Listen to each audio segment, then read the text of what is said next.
Ladies and gentlemen, boys and girls, welcome inside Garage Door Sports, your no-holds-barred weekly discussion on everything in the sporting world.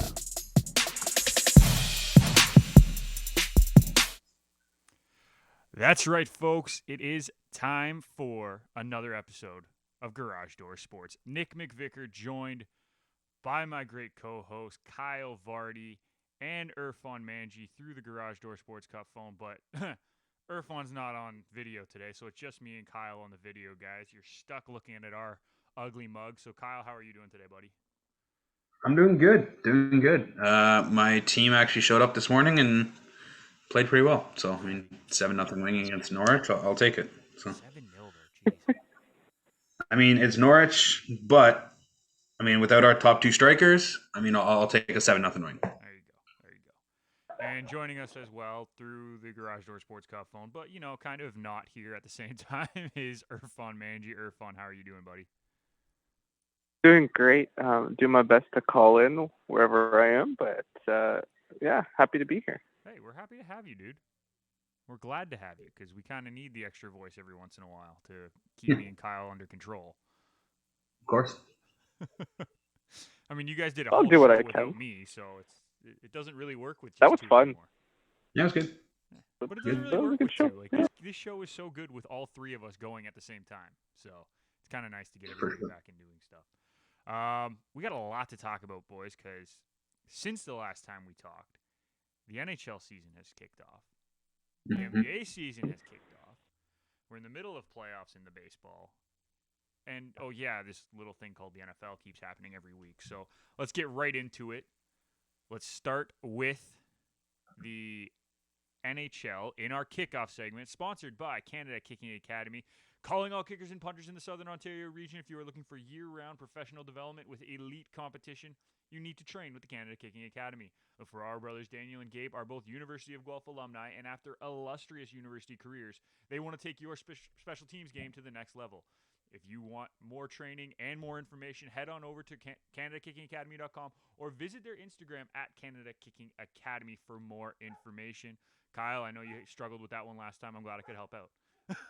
Yeah. I didn't have any sort of script or anything, so I kind of just went off of what I remember you talking about. So, I've never had a script. Okay, you got to write that down for us, eh? I'm just not going to miss shows anymore, clearly. I can't miss shows because you just screw up the reads. We just said follow Canada Kicking Academy. That's all we need to say. just go to their website. Bye. Yeah. Well, let's get into the NHL, boys. And I know it's way too early, so that's why we're prefacing this by saying it's way too early. But let's get into the NHL Awards. It's a week and a half into the season. We've seen some great hockey. I'm thinking soccer. I played this morning. We've seen some great hockey. We've also seen some really, really bad hockey at the same time. But way too early award. Irfan, we'll start with you. Who is winning the Art Ross? Okay, remind me again. Art Ross is the most points, or it's the most points, right? Most valuable. Most valuable. Okay, so early season for me, I'm going to go off the board. I'm going to say Anton Kopitar.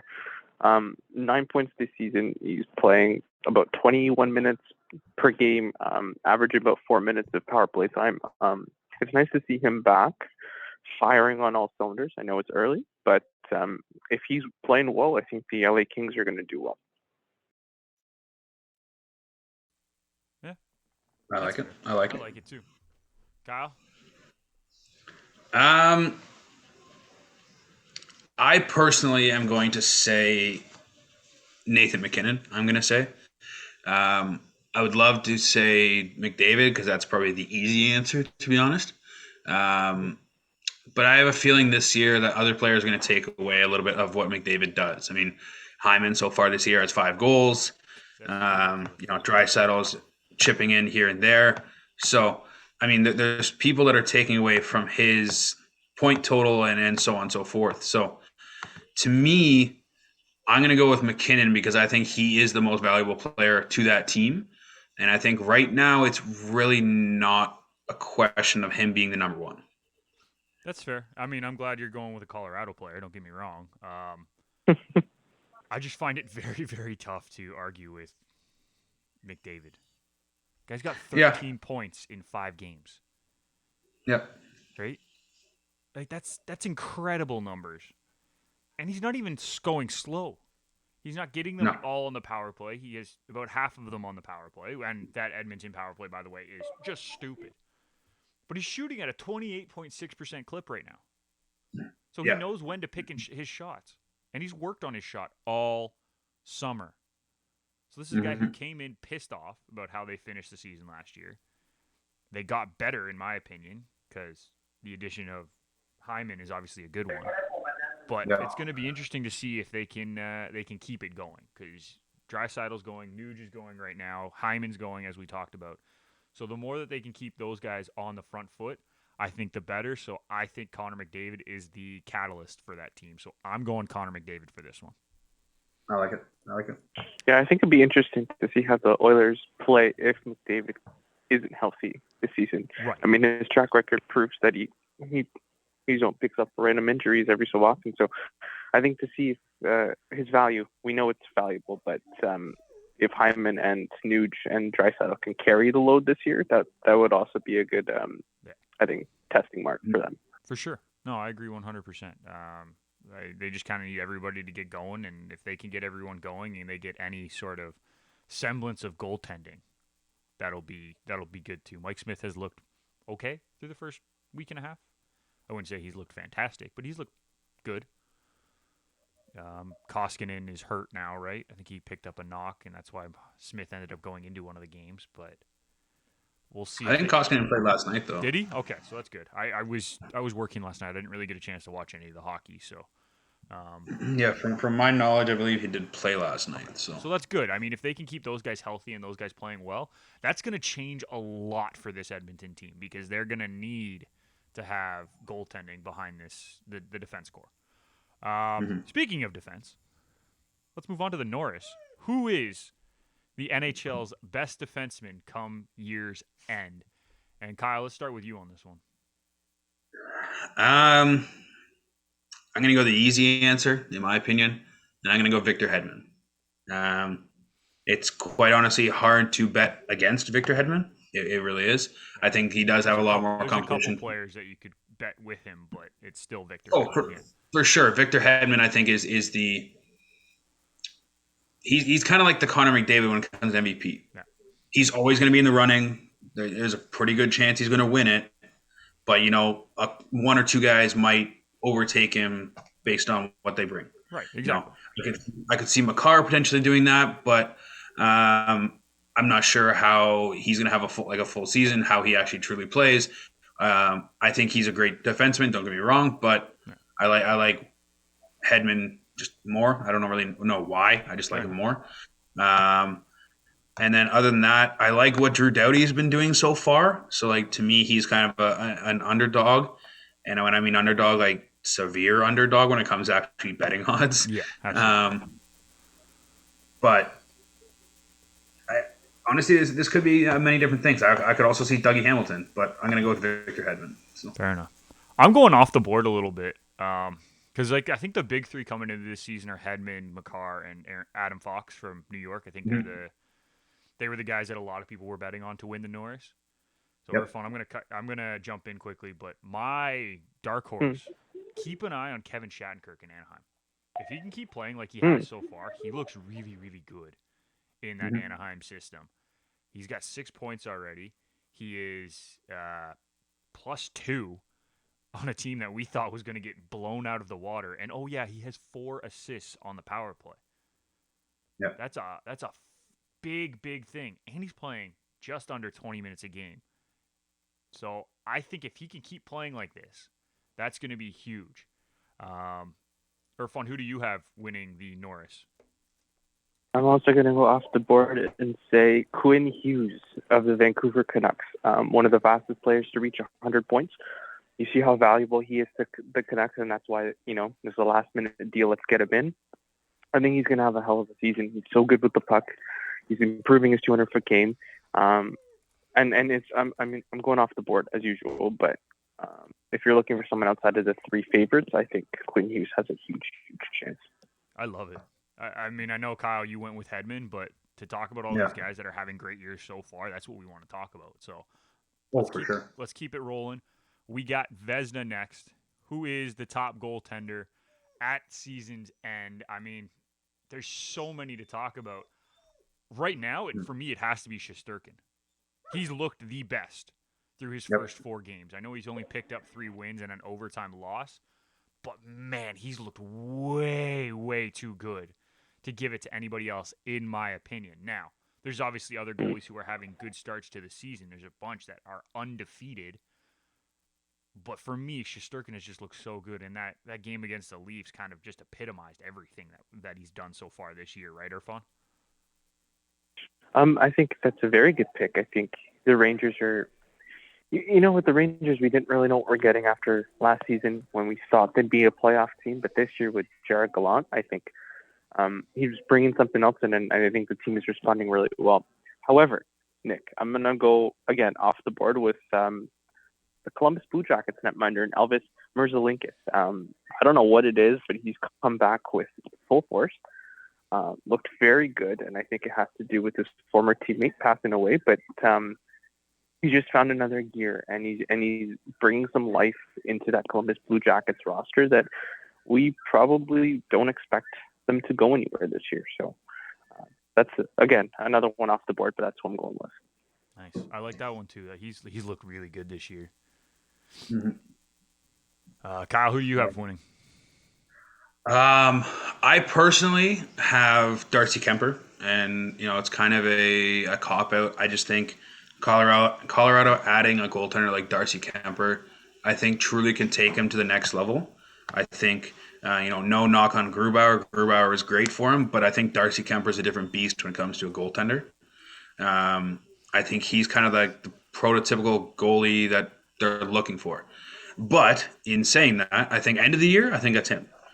Right now, my dark horse is Cam Talbot. I think Cam Talbot in Minnesota can do wonders. Yes, he has the rookie behind him who's going to take a few starts away from him. But in saying that, I think Cam Talbot, ever since he left the New York Rangers, has been a different goaltender. Absolutely. And I think he's been a different goaltender in a much better way. So I personally think that if I was going to bet on an underdog, I do like the Shesterkin pick based on how he started. Can he maintain it? We'll see. I was just looking at the top goalies right now and which team is most likely to be the best by the end of the season, so they give their team a chance. 100%. I think it's the Rangers. So, well, and my only worry with Shesterkin is Georgiev going to take over halfway through? Right? It's like that. That's the biggest worry with them. And that's why Talbot's my underdog, but at the same point, he could fall off because Kakinen could eventually take over because he's the rookie behind him, right? So it's like there's certain goaltenders, especially when it comes to Vezina, that you're like, okay, I like this guy because he's the true number one. That's the biggest thing. Like a Vasilevsky or a Hellebuck or someone like that, right? And that's the issue with today's game is there's so many tandems that take away from a goalie truly becoming a Vezina candidate, right? Yeah. I'm not saying Jack Campbell's going to be a Vezina candidate, but in saying that, with Mrazek there, obviously Mrazek injured, Campbell's not going to get as many starts, not going to get the opportunity, right? So, what about a guy? I like Talbot as my Yeah, I mean, the issue with Washington is they wanted Vanacek back so badly. They wanted Vanacek bad so badly. But they have Samsonov there as well. Yeah. Right. If Vanacek falters at all, they're going to Samsonov. I was going to ask you guys, to win the Vezina, how many games do we expect to start it to play? Because the games, the years are gone where you get a Brodeur type who's going to play 70 out of the 82 games. So because of these 1As, 1Bs, how many games do we consider for someone to be an elite Vezina candidate? 60. Yeah, I would say. Yeah. I would probably say 60. If anyone's pushing 65, then they're a clear number one. Right. Yep. Right. I think that's kind of a given at that point. All right, let's move on, boys. 2 more trophies. Next up, Jack Adams. Who is the coach of the year? Irfan, you want to start? Sure. Gerard Gallant. If the New York Rangers, out of the teams with the good goaltending, pull through to a playoff position, I think he deserves it. I mean, we've seen what he can do with Florida, what he did with Vegas.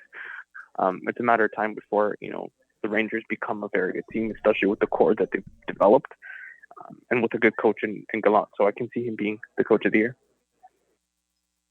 I like that one, especially because the Rangers are playing well to start the season, as you said. Kyle? Mm-hmm. Apparently, I have a theme going on right now. I'm going to go with Jared Bednar. Majority of the time, the best team in the league ends up winning the best coach as well, unless there's some sort of absolutely, which is ridiculous.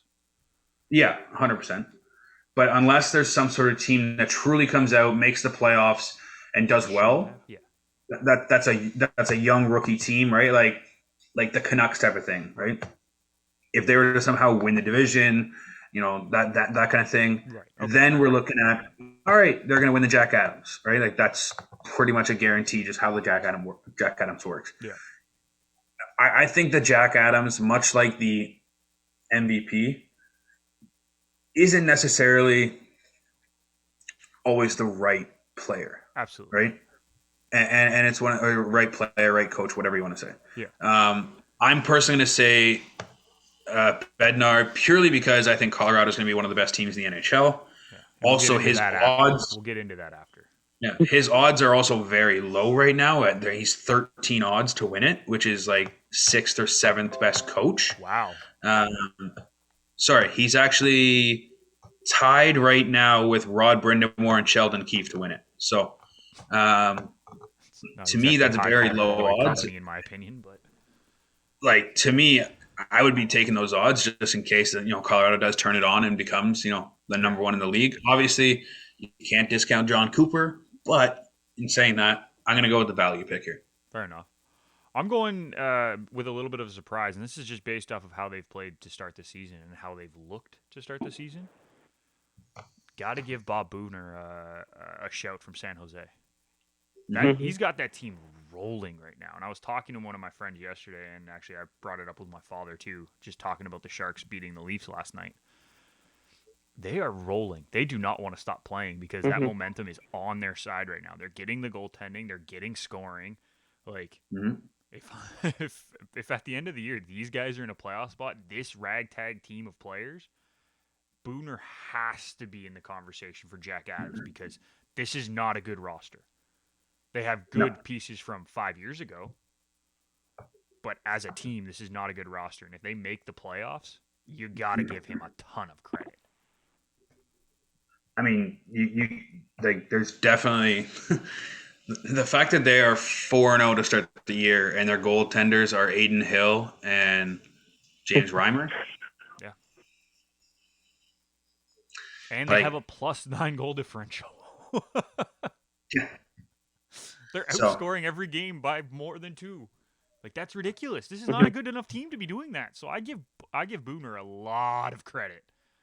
Yeah, I mean, all the credit to him for sure. Yeah. All right, one more. Calder.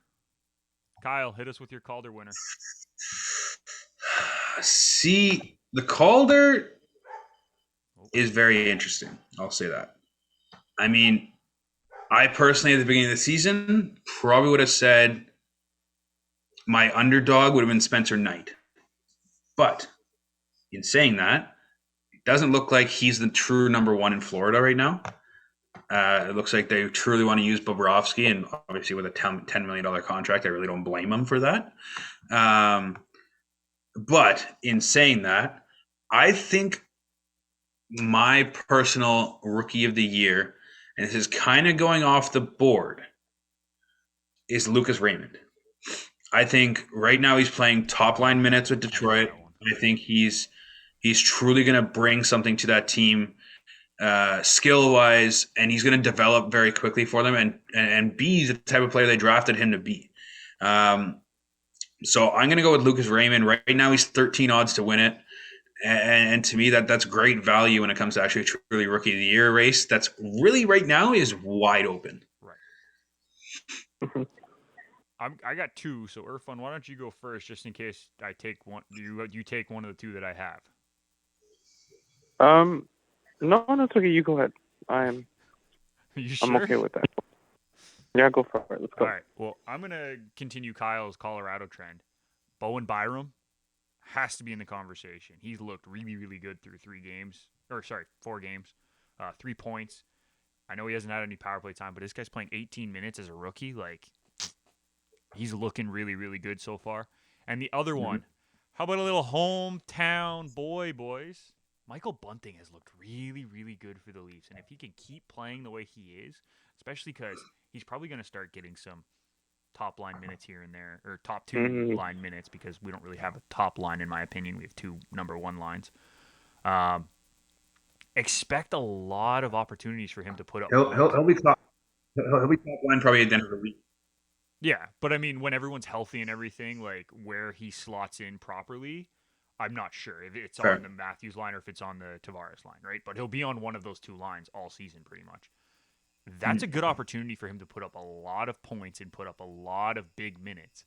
So keep him in the conversation for Rookie of the Year. I know he played a little bit last year, but he never really finished his rookie season. So he's still up for Calder technically. All right, Irfan, finish us off here with Rookie. Well, I mean, you guys named some very good young players. I'm gonna agree with Kyle though. I think Lucas Raymond for Detroit has a higher ceiling, I think, and more opportunity to play well as a winger for a team that, again, might not be the best team in the East. So if he can have a good season, let's say scrap together 30 to 50 points, I think you can probably see his name winning it at the end of the year. Fair enough. So I'll slide in there right now.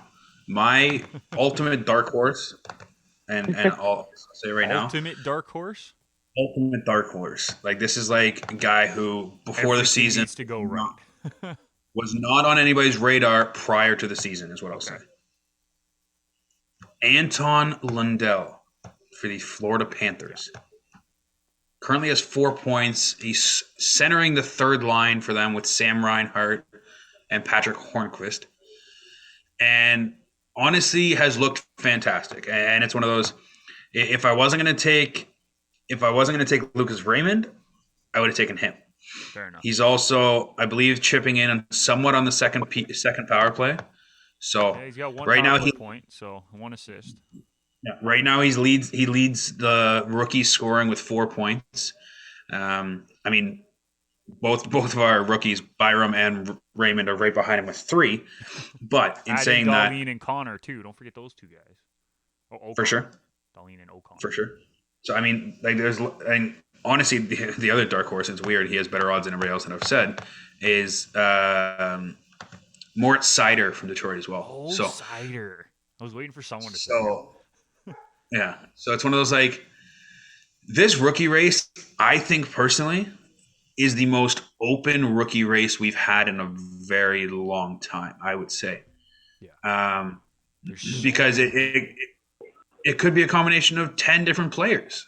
And I don't know if that's just teams finally giving rookies a chance to play, or if that's just truly the quality of rookies we have playing right now. I'm not really sure what the combination of the two are, but I mean, I this is fantastic because most of the time you have 1 or 2 people that are the favorite to win. Yeah. And usually it's a 2-horse race. Maybe 3 on a good year. Maybe 3 on a good year. Yeah. I mean, the favorite right now isn't doing a whole lot in Montreal, so we'll see what goes on with that. Yeah.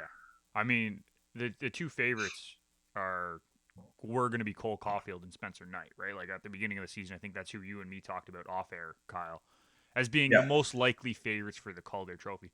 And don't get me wrong, Spencer Knight looked fantastic in his 1 game, but he's only played 1 game. And Bobrovsky's looked really, really good. It's very hard for a rookie goaltender to win the Calder. Right. It's really hard. We weren't sure if Bobrovsky was going to be healthy, and that's why he was going to be in the conversation, right? So I give Spencer Knight credit. He's going to get as many opportunities as he gets, and he's going to take them because he's a really good goaltender. Another goaltender that might come up in the conversation depending on how much he plays, don't sleep on Philip Gustafson in Ottawa. Yep. Because when he plays, they usually play pretty well. I know he's only gotten to one game so far, but there's a chance that he can play a little bit more this year. So he might sneak out some wins and sneak out a good season, depending on how things go. That'll do it for our kickoff segment, sponsored by Canada Kicking Academy. If you're looking for year-round professional development with elite competition, check them out at CanadaKickingAcademy.com or visit them on Instagram at Canada Kicking Academy. Gabe and Dan will be more than happy to help you out and any kicking needs that you have.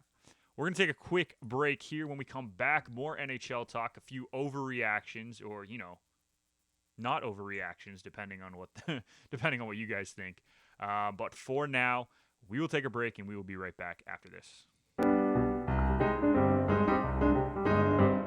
Good day, everybody. This is Ryan from 20 Minutes on Ice. Join me and my co-host Nick McVicker for opinions and analysis on the week that was in the hockey world. New episodes available every Tuesday, wherever you download your favorite podcasts from. 20 Minutes on Ice, part of the Garage Door Sports Network.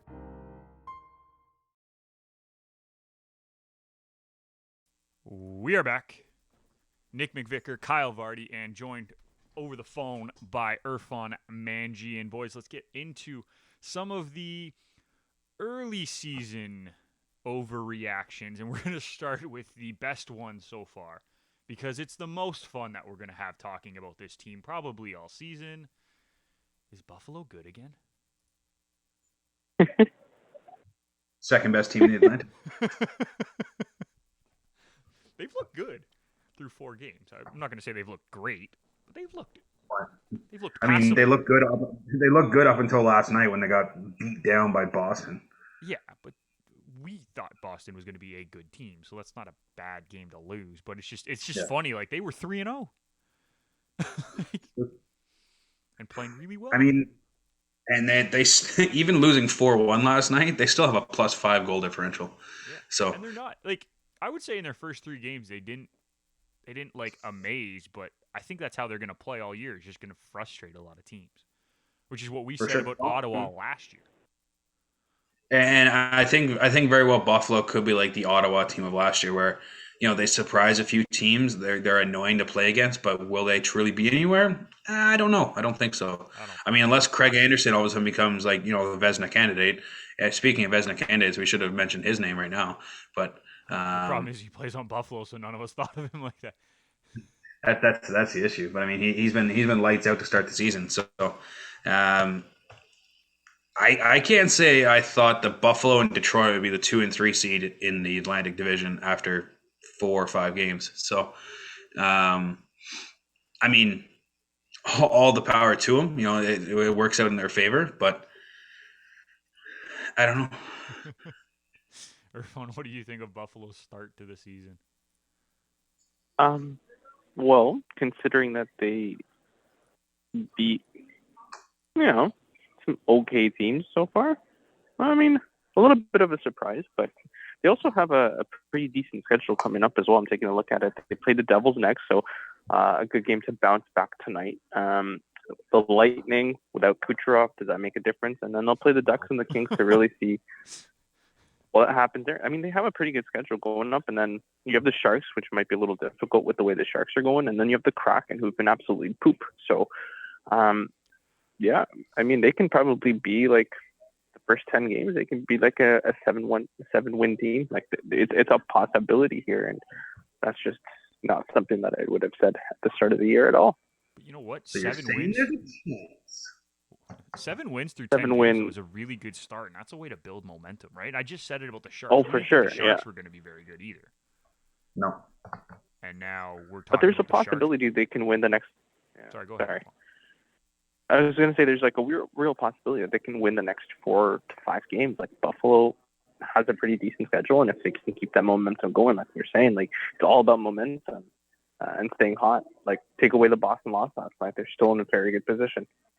Mm-hmm. Yeah, that's a crazy thing, right? And I mean, they haven't had the tough. And we haven't said this stuff about Buffalo for years. Right. Yeah. I mean, me and Ryan had them last place in the Atlantic Division, and it wasn't even close. Like, it was Buffalo, 50 feet, and then Detroit. I mean, do we want to talk about the team that's actually in last place in the Atlantic right now? We could talk about them, yeah, if you want. No, I'm just saying those just how truly awful they are right now. Well, you know what? And As soon as Shea Weber went down, I knew they weren't going to be as good. And then you get Carey Price not to start the season. I thought this was going to be a tough one for Montreal. I have them finishing 6th in the division. And I said potentially 7th, depending on how Detroit plays, because I thought Detroit was going to take a step forward. Not a big step forward, but a step forward from last season. And if Price didn't come back and Allen struggled and they couldn't get any scoring, because that's the biggest question, is who's actually going to score on this team outside of the first line. I didn't know what to expect from Montreal. I think I was right on that one. Well, and that's the thing is like I expect them to be bad. Don't get me wrong, but I did not expect them to be minus 15 goal differential bad. You know, and the problem is like the rookie of the year favorite, I guess what you could say coming in, Cole Caulfield hasn't done a jack shit Because he's being hounded, and that's what teams need to do. And it's like, oh, and that's the thing. Like Montreal has pieces to score. They have Toffoli, they have Anderson. You know, like those pieces that can actually put the puck in the net. That's fine. But I think honestly, and it's weird to say, I think losing Kotkaniemi actually just really hurt that team more than they actually thought. Yes, Weber, that's fine. I don't think Weber was big offensively though, but scoring wise and depth wise, I truly think losing Kotkaniemi was huge. I think that was a huge loss for Montreal, and they knew it, but they couldn't sign the contract. And the Weber thing for me and the Price thing is because I didn't know who was going to score on this team. That was my biggest issue. If those two were healthy, they limit the number of goals that they get, and they're going to win 2-1 games or 1-0 games. They've given up 19 goals in 5 games. That's not okay. No, not at all. Right, Irfan? Like it's just not okay. No, I agree. I'm like, my biggest question now for the Habs is, are they going to do something drastic? Are they looking to fire? Are they looking to fire another person? Sorry, guys, my name's being called. Okay, I'll finish my thought and then go get my car. But like I'm saying, is Montreal, for example, are they going to make that quick decision? Fire a coach, fire the GM? Like, I feel like that's where they're at, and they're going to make a hasty call. So, I mean, I know that it's 5 losses so far, but I think it's give them chances, see if their young core will step up, and if their young core doesn't step up, we're going to see some massive changes. I don't think they're going to fire the coach because they just hired him, and I don't think they're going to fire Bergevin because his contract's up at the end of the year anyway, and they already knew this was going to be a tough season. So, actually, news report came out last night that they're looking at to replace him right now. So, really?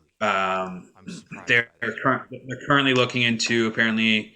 Are they looking to replace him in the middle of the season, or are they looking to replace him because his contract? They did not say specifically. They said they're looking to.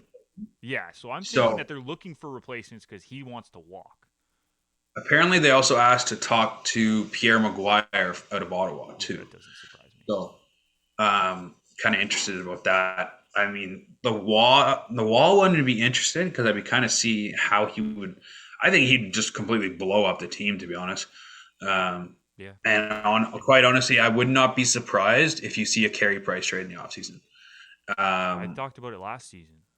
If you weren't 100% sure everything was going to happen, you needed to move on from him. Well, and that's the thing. I think you could get.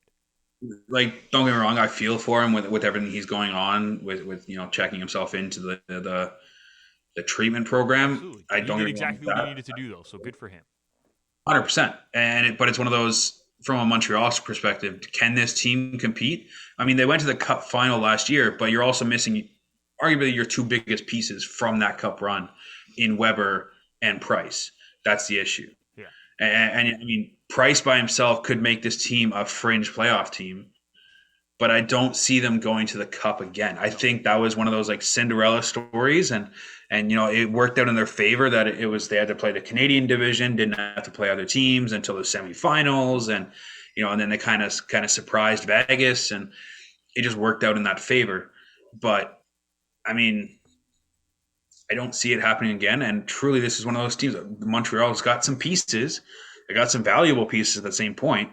I mean, like you could get a haul for like a haul, not Taylor Hall, but a haul for both Tyler Toffoli, Josh Anderson, whoever you want, unless you want to build around those pieces. So, I mean, we'll see what happens with that. But to me, that they're surprising, but not surprising at the same point. So, Yeah, I am not surprised by it, and we'll get into our surprises later. But I'm just not surprised by it at all, just because of everything that's going on. Kyle, let's move on to talk about the Cup favorites, because at the beginning of the year, it was Vegas, Colorado, Tampa were your Cup favorites. yep. Right? I think that was across the board. Those were your favorites. Mm-hmm. Yeah, they suck so far. They have a Yeah. combined 4 wins Yep. across 12 games. That's not good enough. No, it's really not. I know it's early season. Colorado's trying to figure out a new goaltender, dealing with some COVID issues. McKinnon missed the first couple games. Landeskog got a 2-game suspension. That's one thing. Vegas now trying to figure out how to be just in front of Robin Lehner. No backup with Marc-Andre Fleury. That's a new system. That's going to take some getting used to, obviously. Tampa really has no excuse other than the fact that Kucherov went down, but they played all of last season without Kucherov. So, I mean, it doesn't really matter at that point. How big of a loss was Blake Coleman, I guess? Yanni Gourde. Blake Coleman, Yanni Gourde, and Goudreau all left. That entire third line. And Tyler Johnson. Yeah. No, but I mean, like, if we're talking players who left, that's 4 of your top 9. Sure. Maybe top 10. Sure, yeah.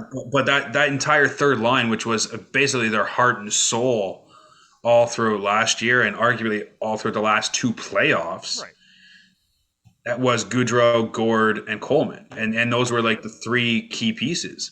And now, Gourde's in Seattle, Goudreau's out in New York, and Coleman's finally played his first game for Calgary the other night. So, well, we knew he was going to take a couple games just to get over the injury, right? So that's he had the suspension still too. So, but I mean, it's amazing how those depth pieces truly come back to haunt you at certain points. Yeah, absolutely. Irfan, you want to jump in on this thought about the 3 top teams actually not being Cup favorites anymore? Sure. Sorry, guys. Yeah, I mean, I've been quite surprised that a lot of the really good teams have been struggling. But again, I think it's an overreaction for now. I mean, let's say we get to 15 to 20 games. I think that's when I'll be a little worried that the good teams are struggling. But I think for now, it's an overreaction because I think, it's a new year. It's a new full season. There is no you only play the same teams 8 to 9 times. So, I mean, I think it's just getting back to readjusting to the old schedule and the old movements and everything like that. Fair enough. Not too worried about that just yet. I'm a little worried about Colorado because I don't think they've looked great. Well, I mean, considering Kyle gave like half the awards to Colorado, we're going to see a bit of a change. I mean, I think when Taves comes back from injury, you're going to see a little bit more of Makar. I think Nathan McKinnon's going to figure it out because he's one of the best in the game. I believe it's a contract year, or it's close to a contract year. So it is a contract year for McKinnon. Holy hell, this guy's going to ask for $13 million. I give it to him. That's something. I hope not. I agree with you. So, but don't worry. Like I think it's an overreaction. I think losing Grubauer, who was your number 1 goaltender, like bona fide number 1 goaltender. Now you're like, okay, it's Darcy Kemper. Don't knock the Kemper there, but you still are like trying to figure him out. You're trying to see what he can do, how he can steal a game for you. So, like I said, overreaction. I think the Avs are going to be perfect because everyone else ahead of them is going to struggle.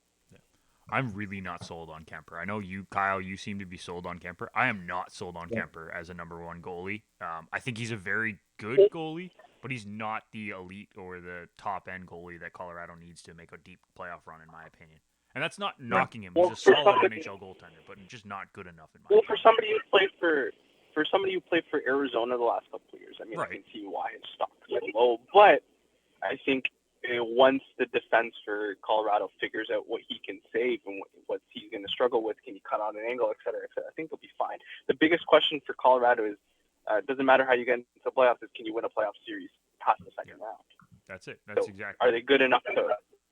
Yeah, are they good enough to win a second round series?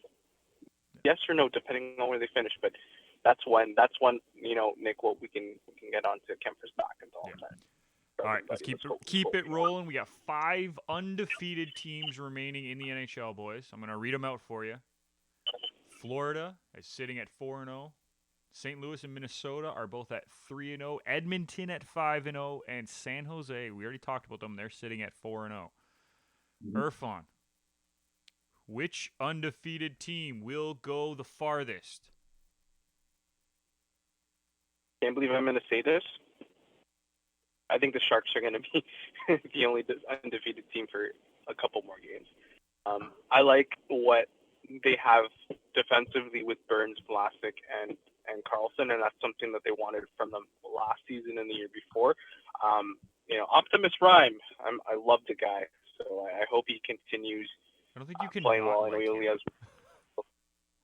I love the guy. I hated how, no offense to Leaf fans, but y'all just run people out of the building too often. I really like them. I think out of all the teams and the division that the Sharks are in, there's a possibility that the Sharks might be the only undefeated team for them. Fair enough. Kyle? Well, thank you, Irfan, for not taking my pick. Florida Panthers. Florida Panthers are probably one of the most, either the most or one of the most underrated teams in the NHL. Not if you listen to 20 minutes on ice. Fair. I mean, to me, looking at Florida's depth, looking at they have legitimate 2 starting goaltenders who could probably start for majority of teams in the NHL. Unless Bobrovsky goes back to what he was a couple years ago or last year, but and their defense are severely underrated. Like they really are. And to me, a team that started 4-0. They quite honestly could manhandle Florida tonight. I don't think they're gonna manhandle Philly tonight, not Florida. I got it. Manhandle Philly tonight, and I was combining Philly and Flyers and ended up coming out with Florida. And honestly, I really like that team, and they were my favorite to actually win the division personally, because I think they have Tampa's number when it comes to the actual regular season. Playoffs, different story, but in the regular season, Florida has Tampa's number. So I was never sold on Boston or anything along those lines. So Me neither.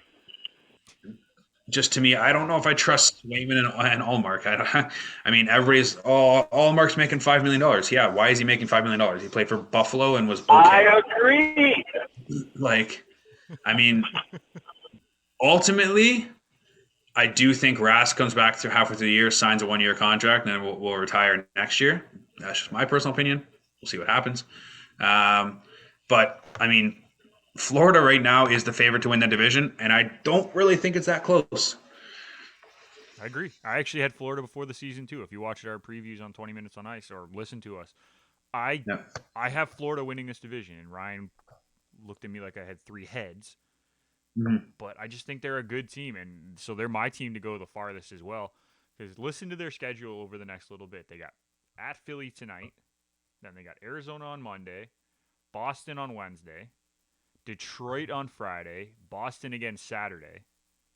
After that, they finally play, I think, a tougher team in Washington. That could be where their undefeated streak goes. But you know what? That's 9 games. You start the season 9-0, you're putting yourself in a really, really good spot in this Atlantic Division, which is going to be a tough division. I think there's going to be a lot of tough games in this division, inside the division.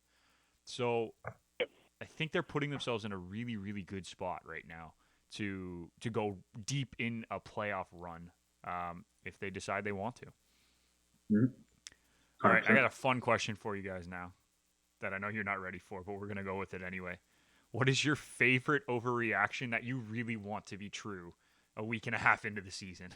So one overreaction you've heard on social media or talking to people. I mean, Justin probably has a ton, Kyle. One overreaction you really, really want to be true, and we'll start with you, Kyle.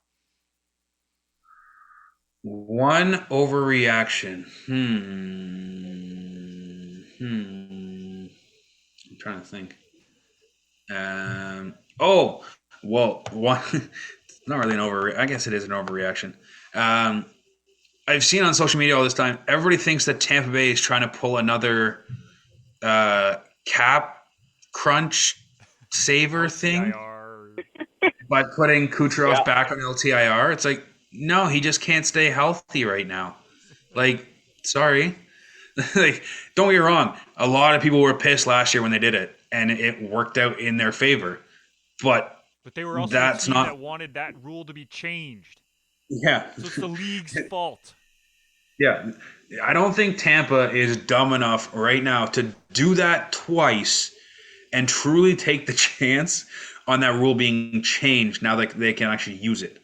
Yeah. They didn't want the rule in the first place, but it worked out in their favor.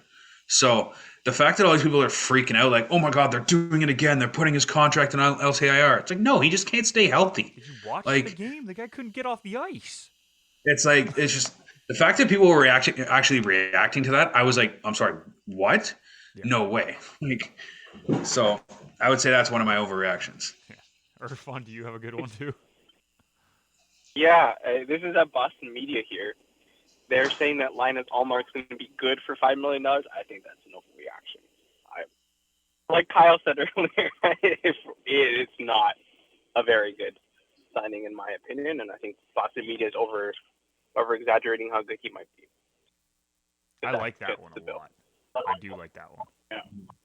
I don't think he's going to, like, for $5 million, sure, but he also came from Buffalo, and, like, yeah, all right, he won against Buffalo last night, whatever, but okay. I need to see a win against Tampa because that's something that even Rask had a hard time with. Yeah, that's fair. Yep. My overreaction that I really, really want to be true, Anaheim is a playoff team. Mm.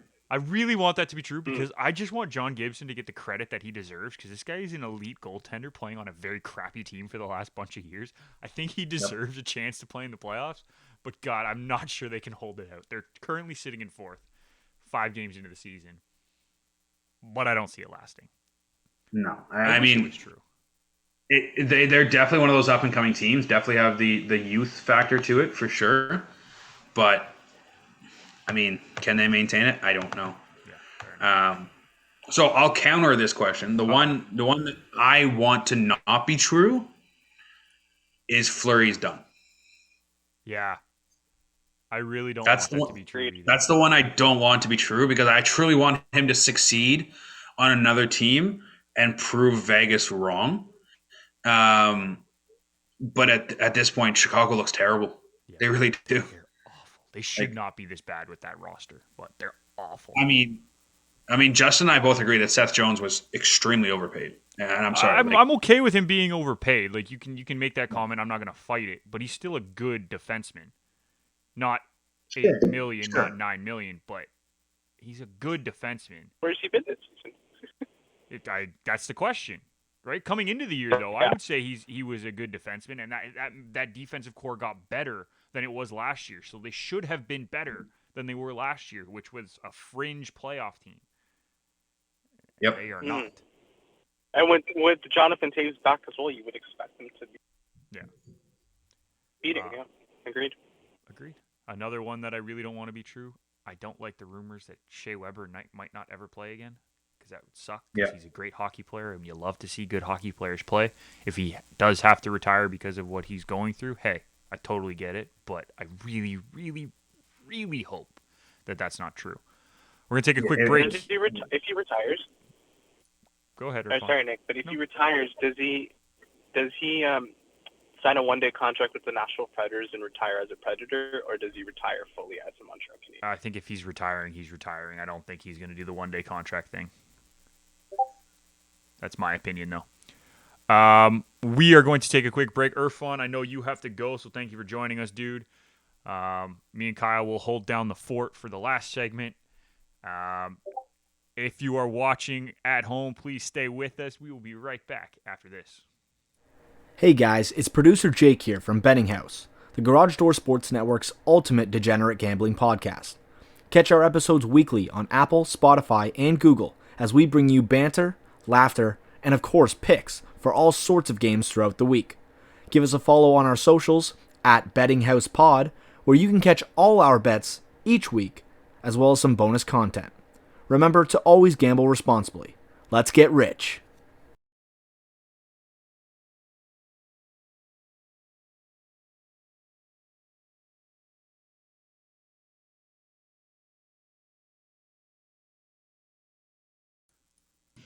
We're back. Kyle has moved.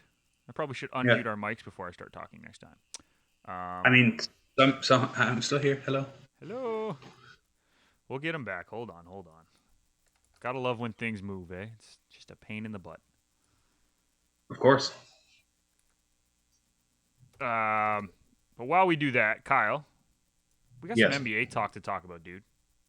And a lot of it, because we are way behind on the NBA conversation.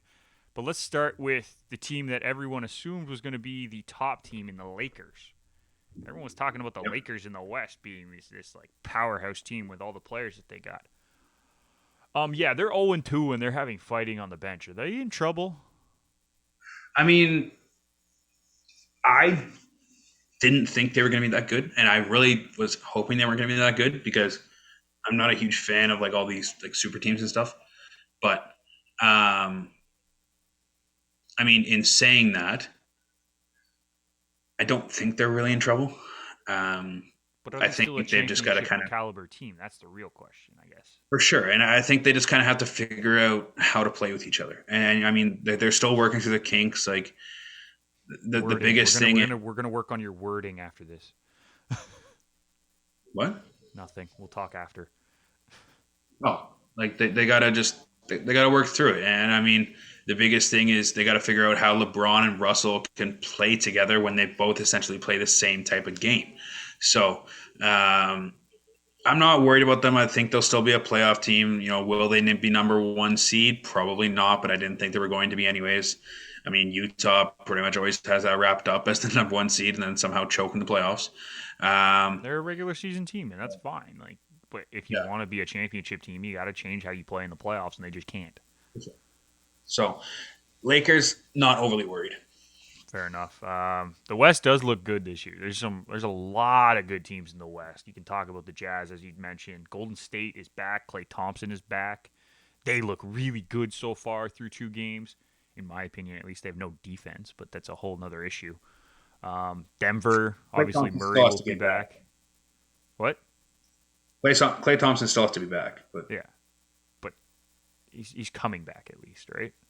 Sure. Yeah. Denver has looked good.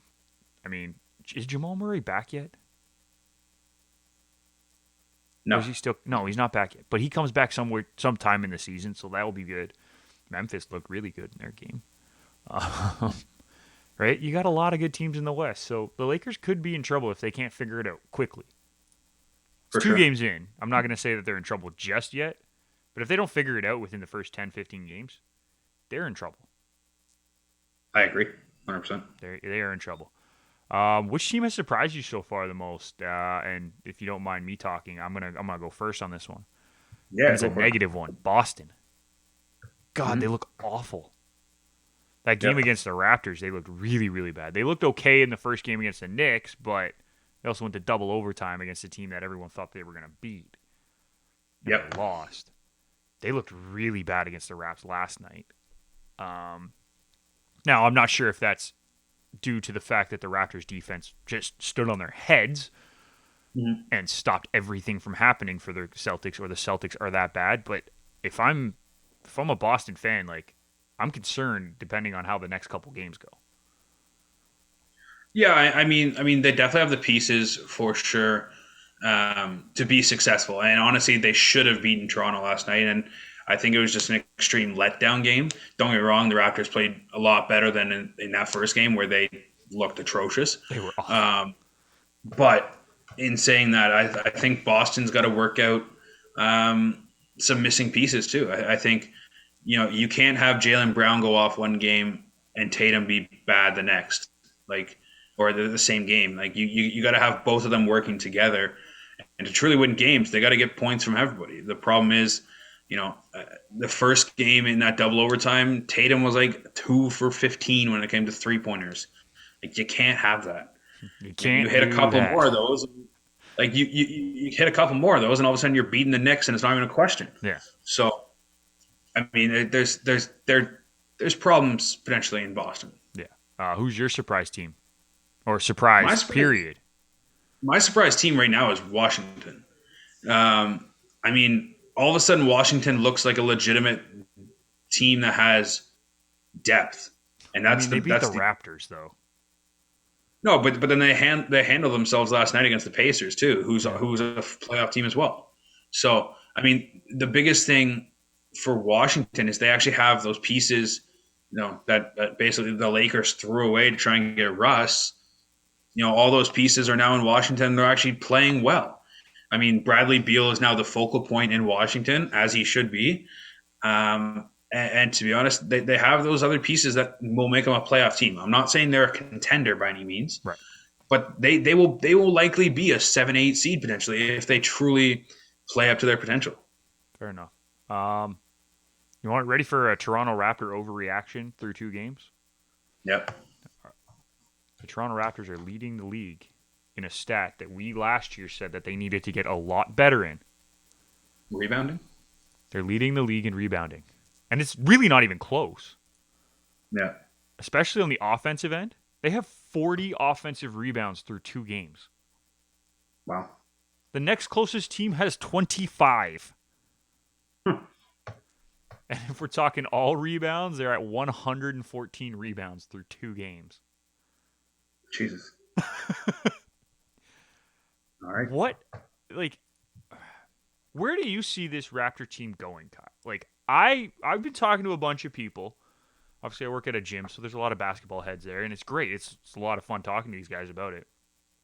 Mm-hmm. I'm looking at this team as needing to just accept what they are, and that's going to have to be a defensive team that frustrates teams and just hopes that their offensive players score enough points to beat teams. You're not going to win games by 30 points because you just don't have that in you unless you're holding teams to 70, right? This team is not a 100-point per game, 110-point per game team. This is a 95-point per game team. Right. So if they can really just lock down defense, like they did yesterday against Boston, let's be honest, they locked down on defense. Right. I see this team winning like 42 games. I know the over-under was set at 37. Yeah. 42 games is not unrealistic if they play like they did last night. Fair. And that puts them at between, if you look at the last couple of years, 42 wins would put them between 7th and 10th. So fighting for a playoff spot, but not necessarily in a playoff spot at the same time. I could see it. Right? But is that what they need to do to become a successful team this year? Honestly, I think that's their peak. I think the problem is obviously you get Siakam back in the next coming months. But I think the real question is Siakam that piece that you're missing? I don't know. I mean, it depends what Siakam you're going to get. It's what it really is. Yeah. And I think the Raptors truly need to evaluate where they are right now. Are they one of those teams that's, a piece away from all of a sudden being a contender? I don't think so. I think they have good depth. I think they have good players, but I don't think they have great players by any means. And I think that's the issue. They don't have right now. I wouldn't say they have a superstar. I mean, they're paying Siakam damn good yesterday. Sorry? Scotty Barnes looked damn good yesterday. Oh, 100%. I mean, I wasn't a fan of the pick because I wanted Jalen Suggs, but I will step back on my words and all right, Scotty Barnes looks good. No problem. welcome to the team, Scotty. So it's one of those like this team is in a very interesting position. So like they very well could make the playoffs. Will they do well in the playoffs? I think if they get there, sure, because that defense is going to shut teams down. But where is the scoring going to come from? That's the biggest thing. Yeah. Well, I mean, the big thing for me is that you look at the stats, right? And you know me, I'm a stat head, Kyle. Mm-hmm. We are up on rebounds by 16 from last season. I know it's 2 games, so I'm not going to get overwhelmed with that one. But we're down in blocks. We're down in assists. Our field goal percentage is down from 44.8 to 36.5, which is not realistic. It's not going to stay there, in my opinion. We got too many shooters that are good enough to raise that up. Our 3-point percentage is down 12 points from 36.8 to 24.6. Yeah. Like, I just don't see those being realistic things to stay that way. No, I think the biggest issue for that is truly they just played like shit in the first game. Is really what it is. They were awful. And they were like, they could not shoot. They could not do anything. It was just absolutely horrible. Yeah. So, I mean, those numbers I think will level out accordingly and be more likely what they were last year. And I think that's truly going to happen. But in saying that, I don't know. I think they're really going to miss. I think they're really going to miss Kyle Lowry. I really do. Yeah, no kidding. And then that's, I know it's not real. Oh, it's not really a statement. Like I know it's not really a statement, but like they really are, and it's going to be evident in the coming weeks when Freddie gets an injury or something like that, and all of a sudden Malachi Flynn's now the starter. Yeah. No knock on Malachi Flynn. He's a great bench point guard. Yeah, but he's not Kyle Lowry. No. Sorry. No, so close. Not even comparable. It's one of those, like, if Freddie went down, we had Lowry as a backup. Now we don't have anybody as a backup. Yeah. So we'll see. No, it's true, and that's the biggest question mark, right? Or do they go with a different lineup where they have Dragic playing point and Gary Trent playing the shooting guard role, right? And go with a bit of a bigger lineup, right? Because then at that point you would have Malachi coming off the bench, which is not a bad thing for him to be doing, obviously. Mm-hmm. And you have, I'm assuming we can say Pascal's back at this point, so then you have Barnes, Pascal, and whoever you decide that you want to start at center. I'm assuming it's Boucher, but whatever. It's not the worst thing in the world, but Dragic it's then potential needs to become team, but if they were to go up against, as we were talking about earlier, if they were going up against the Lakers, I would not like that lineup against the Lakers. Not at all. Not at all. So, is there anything else you want to add on the Raptors, the NBA, before we go to our final thoughts here, my man? I'm actually very interested to see how this season shakes out. I mean, we talked before about Ben Simmons and all that crap that's going on. Quickly. Can we quickly touch on that, Kyle? I'm talking like 2 minutes. Yep. How much of a baby do you need to be to say no to a coach on a defensive drill and get kicked out of practice? And then go back and apologize to your teammates and say that you're not mentally in the right headspace to play with the team? Shouldn't that have come first? Yeah, that's just... I've never been a fan of Ben Simmons. Good player. And good defensive player. But I just... Yeah, not a superstar like everybody thinks he is. I get it. He's great defensively. He's made, NBA all-stars and all-pros and all that kind of crap. I get it. But he's not that good. No. I mean, in the NBA, you can have your stats padded quite easily, and you can make all-star teams. You can do whatever. Like, there's a lot of fringe guys that make it and probably shouldn't. In saying that, like, it's just an embarrassment for Philadelphia, and I would not be surprised if they cut ties and trade him for whatever they can get at this point. No, not a chance. It's just like you can't have that. Dare I say, you can't have that cancer on your team. Yeah. Well, see, here's the thing: is that a lot of it, yes, there's a lot of it that has to be on Ben Simmons himself. He's brought some of this on himself. But the Sixers organization has as well. And, sure. I mean, could we talk about what the Sixers media, like the Philadelphia media, has done? in this whole scenario, which kind of started the whole thing after the playoffs last year, right? As the Sixers media just jumped on Ben and blamed him for everything. And, I mean, partially rightly so, but the rest of the team also didn't step up either. That's why they lost in the playoffs. So, I mean, yes, is he to blame? A little bit, but so is everybody on the team. It's a team sport for a reason. I mean, I don't think there's anybody who's not to blame on that team. Right, exactly. But that's what I mean. It's a team sport for a reason. Like, it shouldn't have to come down to one player to get you a championship. It has to come down to everybody, and they just did not look good enough in the playoffs. But a lot of it falls on Ben Simmons because he doesn't have a jump shot and whatever. Like, I get that. That's fine.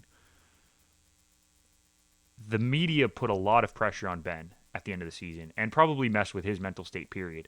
But by the sounds of it, the organization did not help either. And we're blaming him on the inside as well. That's what a lot of the stories are coming out saying.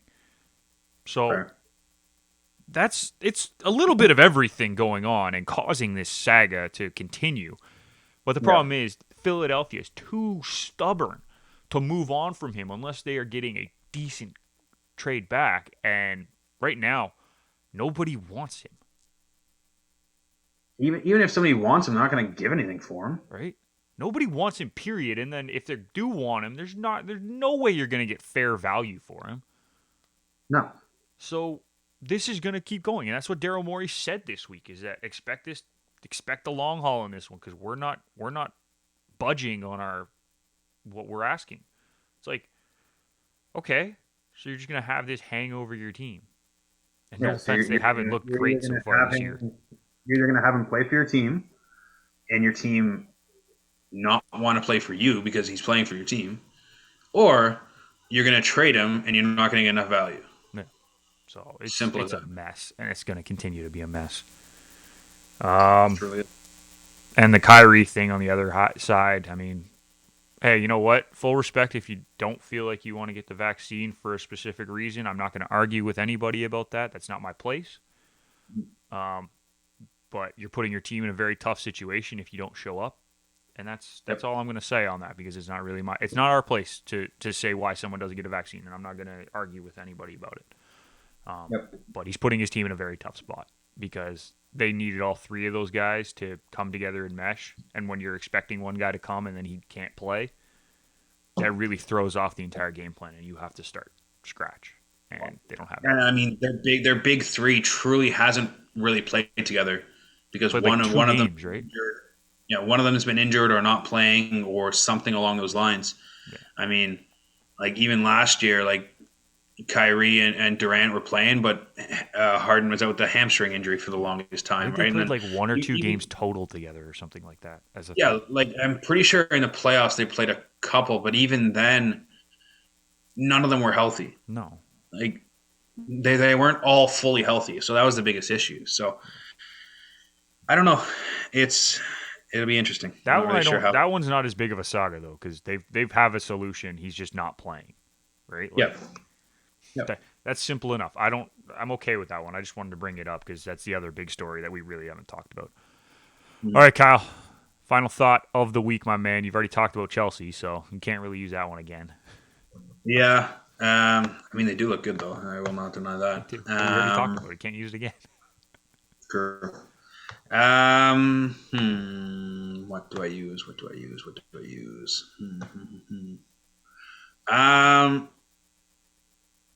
Actually, you know what? Unfortunately, Sheriff's miraculous run came to an end this past week, and it's in a big way. It's terrible. It's terrible. No, honestly, I'm going to go back to Champions League, and it's one of those.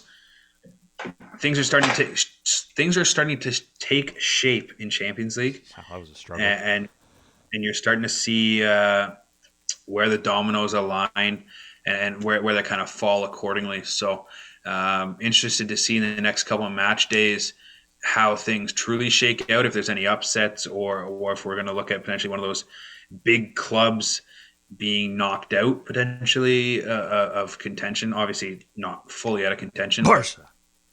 Getting down there and getting eventually there. And honestly, when it comes to Champions League, the big thing right now is English teams. English teams are carrying the Champions League, and it's interesting to see if that continues or if some of these other teams take a stab back at them. Yeah, fair enough. I like that one. Sheriff still sitting in a moving forward spot, so gotta love it. Top 2 in their division still. Mm-hmm. Actually, they're still technically top of the division because they have the head-to-head against Real. Fair. My final thought of the week is I really want the Braves to make the World Series. I really don't want a Houston LA final. Good as LA is, I really want the Braves to win. I love Freddie Freeman. I mean, Canadian boy, technically, right? He's the dual citizen, right? Yes. Yeah. Love seeing what he's been able to do this year, especially with all the injuries that Atlanta's had, the questions about the pitching staff, the questions about really everything going throughout the season, and yet they're here one game away from the World Series. Let's go Braves, because I would love to see them in the World Series because I think they'd have a really good shot at beating Houston just with their lineup. And it'll be fun to watch. I'm kind of not happy that Houston is in the final, but all credit to them because they've been the best AL team in the playoffs. Oh, for sure. Like, it's not even close. They've been the best team in the playoffs. That's it, dude. We made it through another week. Thankfully, Irfan got to join us as well. That was good. Keep an eye on our socials. We will post the episode as well as bring you more up-to-date information as we have it. It's Garage Door Sport on Twitter and Garage Door Sports on Instagram. If you want to follow us on Twitch, it's at Garage Door Sports Network, and YouTube, just search up Garage Door Sports. We're probably the only one that has it. It's very obvious. Look for the logo. We'll be back next week with more information, more great content for you. Until then, thank you for listening. We'll see you next time.